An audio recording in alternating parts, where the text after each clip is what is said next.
Salam sejahtera untuk kita semua. Pelajaran Sekolah Sahabat dengan tema utama 3 Pekabaran Kosmis. Pelajaran ke-9, Kota yang disebut Kekacauan. Selasa, 23 Mei, Misteri Babel Besar. Bacalah Wahyu 17 ayat 4-6. Apakah yang ayat-ayat ini ajarkan kepada kita tentang sifat dari sistem yang jahat ini? Seperti yang telah kita lihat, Wahyu 17 menggambarkan sistem keagamaan yang murtad yang memperkenalkan banyak ajaran Babel perjanjian lama ke dalam kekristenan.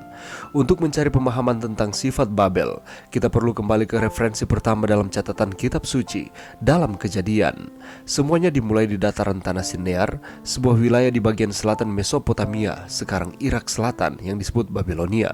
Di sanalah Menara Babel dibangun, simbol kemandirian manusia, penyelamatan diri, dan kemerdekaan dari Tuhan. Angel Manuel Rodriguez paper entitled The Closing of the Cosmic Conflict, Role of the Three Angels Messages, halaman 43. Menara Babel, situs Babel kuno, dibangun secara langsung bertentangan dengan firman Tuhan. Para pembangun Babel membangun monumen ini untuk kemuliaan mereka sendiri, dan Tuhan mengacaukan bahasa mereka. Catatan kitab Kejadian menjelaskan seperti ini.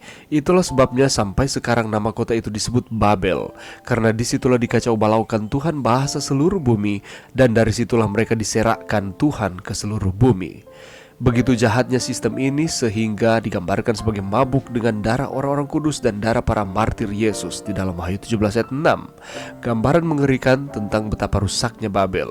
Intinya, Babel spiritual mewakili agama yang didasarkan pada ajaran manusia, didirikan di atas gagasan manusia, dan didukung oleh tradisi manusia. Ini adalah bentuk agama buatan manusia yang dibangun oleh mungkin pemimpin agama manusia yang brilian, tetapi bertentangan dengan kekuatan Injil dan gereja yang dibangun Yesus, gereja yang dibangun di atas cinta, bukan kekerasan. Kitab Wahyu menggambarkan dua sistem agama ini. Yang pertama, mengungkapkan kepercayaan total kepada Yesus dan ketergantungan pada firman-Nya. Yang kedua, mengungkapkan kepercayaan pada otoritas manusia dan ketergantungan kepada guru agama manusia. Yang pertama adalah iman yang berpusat pada Kristus dengan ketergantungan total pada rahmat, pengorbanan, dan penebusan Kristus untuk keselamatan. Yang lain adalah pendekatan humanistik terhadap iman yang menggantikan ketergantungan total pada Kristus untuk keselamatan dengan ketergantungan pada tradisi gereja. Bagaimanakah kita dapat melindungi diri kita sendiri dari pengaruh halus Babel, seperti kecenderungan sesederhana seperti itu untuk bergantung pada diri kita sendiri dan tidak sepenuhnya pada Tuhan? Pelajaran yang bisa kita dapatkan pada saat ini, kalau kita kembali ke dalam Kejadian pasal 11 ayat 1-9, di sana diceritakan mengenai Menara Babel.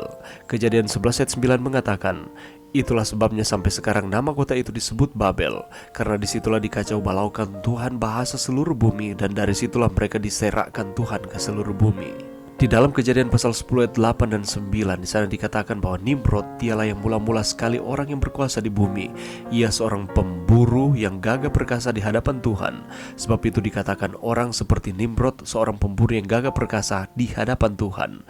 Dia memimpin orang-orang untuk membangun sebuah menara setinggi yang mereka dapat usahakan di lembah Tigris Efrat. Marilah kita dirikan bagi kita sebuah kota dengan sebuah menara yang puncaknya sampai ke langit.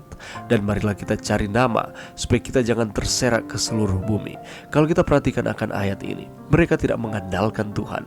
Mereka tidak melibatkan Tuhan di dalam perencanaan ini, tetapi mereka menggunakan akan logika, menggunakan akan menurut pemikiran mereka benar, walaupun itu bertentangan dengan firman, untuk dapat membuat sebuah menara sehingga mereka tidak akan lagi dibinasakan dengan air bah. Tetapi sayang sekali itu hanyalah pemikiran manusia yang terbatas, berbeda dengan apa yang diinginkan Allah untuk mereka lakukan. Yang mendasari dibangunnya menara ini adalah untuk meninggikan diri atau mencari popularitas semata, bukan untuk memuliakan Tuhan. Tuhan tidak berkenan terhadap orang-orang yang meninggikan diri atau berlaku sombong, karena itu Tuhan mengacau balaukannya. Pada akhirnya menara Babel tersebut tidak berhasil dibangun seperti yang mereka inginkan, yaitu puncaknya sampai ke langit, sebab Tuhan telah mengacaukan bahasa mereka ke dalam berbagai bahasa.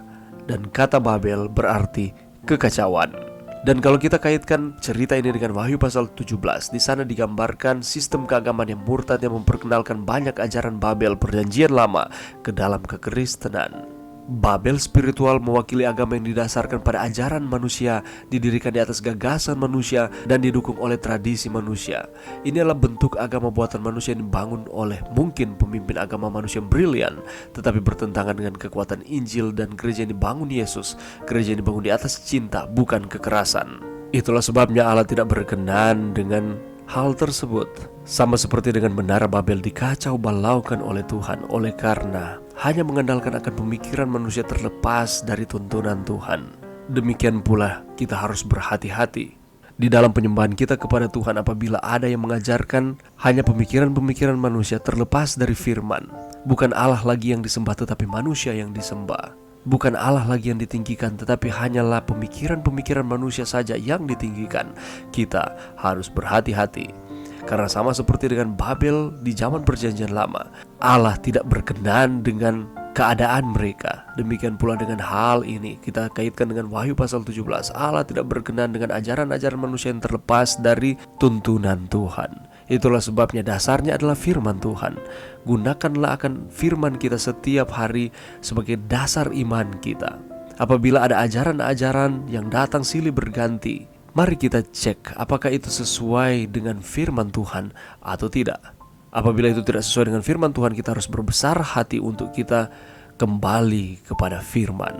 Karena Mazmur 119 ayat 105 mengatakan, firman-Mu itu pelita bagi kakiku dan terang bagi jalanku. Firman-lah yang akan menuntun kita untuk terus ada di dalam terang kebenaran Tuhan. Allah berbicara melalui firman-Nya. Mari kita dengan tekun mempelajari akan firman Tuhan dalam kehidupan kita, sehingga kita tidak akan diombang-ambingkan oleh ajaran-ajaran yang tidak sesuai dengan firman Tuhan. Mari berdoa. Terima kasih Tuhan atas firman-Mu pada saat ini.